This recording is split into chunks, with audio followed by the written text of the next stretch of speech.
You're listening to the Hidden Killers podcast with Tony Bruschi, featuring attorney, guest, and former felony prosecutor Eric Faddis. Mica Miller, she was a 30-year-old preacher's wife. Not quite Whitney Houston-esque. She wasn't, well, she did sing in church, but I don't think she was singing the songs on the Preacher's Wife soundtrack. But at the end of the day, near her attempted or her actual suicide, that's what has been ruled, she filed for divorce from her husband at the time, the man named John Paul Miller, who's a head of his own church. But there's been a lot of allegations, a lot of accusations of mistreatment, of abuse, of all sorts of things. He has categorically denied all of it, saying she was mentally ill. All I was trying to do was get her help. She had delusions. She had problems this way and that way. But is it all true? That's what I think we're all trying to figure out right now. It's kind of one word against the other. Joining us to discuss, Eric Faddis, defense attorney, former prosecutor. This is a weird case of unhealthy individuals that seem to have a record of not being on a good, healthy path in many portions of their life. Just as you start to dive into this one and look at it, what's been some of your initial reactions? Well, the one thing that jumps out to me is recently there have been a lot of these allegations of misdeeds in the religious context. Mm-hmm. That's something that we see time and again. And you look at even the Daybell stuff that had some association with LDS, although it wasn't the mainstream LDS at all. It was his own sort of thing. Mm-hmm. But you just kind of are repeatedly seeing that these allegations of mistreatment and abuse within the church setting. And so I think that that's something that the public notices and is familiar with. And so that could benefit the accuser, but still a long way to go on this. There is. And John Paul's not been charged with anything as of right now. There is an FBI investigation that has been initiated into this. Mica Miller, by most accounts, was on her way out. She was looking forward to getting divorced and moving on. She even had plans to possibly go to Kenya, where she had gone in the past on some mission trips, even shipping some of her stuff there for that future endeavor. One of the big questions I think that comes to light in this case is the fact that, okay, it's been ruled a suicide. How many suicides have more than one spent bullet to the head being found at the scene of the crime, and including an unspent bullet as well? That's the part that really raises a red flag. We've seen some other alleged suicides where there's like multiple stab wounds, multiple gunshots. And those are the things that are revisited because everyone sees that and says, that can't happen. What are you talking about? It just defies common sense to think that that's how it played out. Now, if they had a darn good medical examiner who could explain why that is, then I'd be interested to hear it. But otherwise, I'm pretty skeptical. It doesn't make a lot of sense. I mean, bullet to the head. I don't know how you're missing. That's another part that just doesn't add up. I'm not saying John Paul did it, but it certainly the first person you're going to look at is the spouse or the former spouse of the individual who is dead under somewhat mysterious circumstances. Here's a clip of Mica Miller talking about divorce and talking about abuse just shortly before her death on social media. I've had a lot of women that have reached out to me about situations of abuse. And I just want to tell you what a lot of people have told me.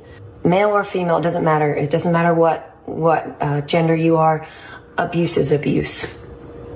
And you are the bride of Christ. And my Bible says that he took all the abuse you could think of for you so that you didn't have to live that life of slavery and bondage and pain. So you don't have to stay in a abusive relationship, whether that's sexual, whether that's somebody forcing you to take illegal drugs or alcohol abuse or physical abuse, psychological abuse, making you think that this is all your fault or you're a bad mom or you're a bad wife or you're a bad husband or you're not giving it your all when you know you are. God hates divorce, but why? According to everybody I've asked and the scriptures that I've found, it's because it hurts people. But does abuse hurt people? How do you think God feels about that? Shortly after that, she was found dead, and it was just days after she filed for divorce from John Paul Miller. Thoughts on that?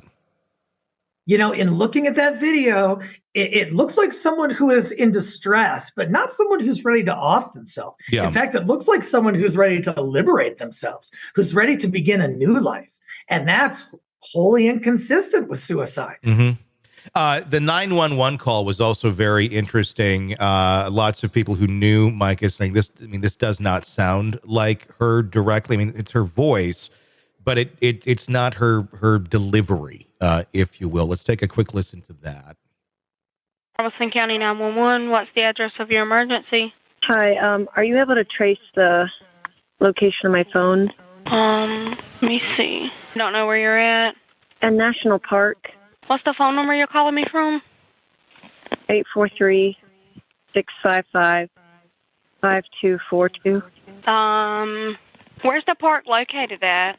In Fair Bluff. Let's see. I have my location on, I think, on my phone. Find my phone is on. I just did my location. Okay, I'm showing, hold on one second. I don't think you are in Robeson County. The Lumber River State Park? Yeah, that's where I am. Okay. Tell me what's, happened. I'm about to kill myself, and I just want my family to know where to find me. Okay, ma'am. Just listen to what I'm saying, okay? Let me make sure I got the exact location where you're at, okay? Just 1 minute. Kind of a bizarre 911 call. There's even been accusations saying that it may have been AI voice being used on that. And I don't know. I mean, the jury's out, I think, on some of these things. Yeah, you know, ostensibly, she sounds despondent. She sounds kind of withdrawn.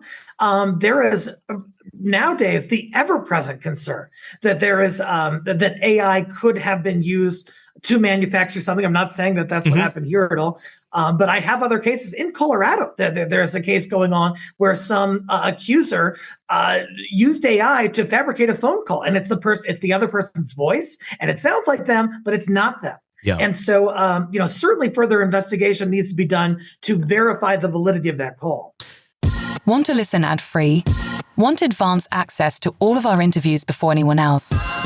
Become a True Crime Today Premium Plus subscriber on Apple Podcasts. You get every episode commercial free. So you can binge on true crime Until you can binge no more. Search True Crime Today Premium Plus on Apple Podcasts now, or go to our podcast page and sign up now. More of the Hidden Killers podcast next.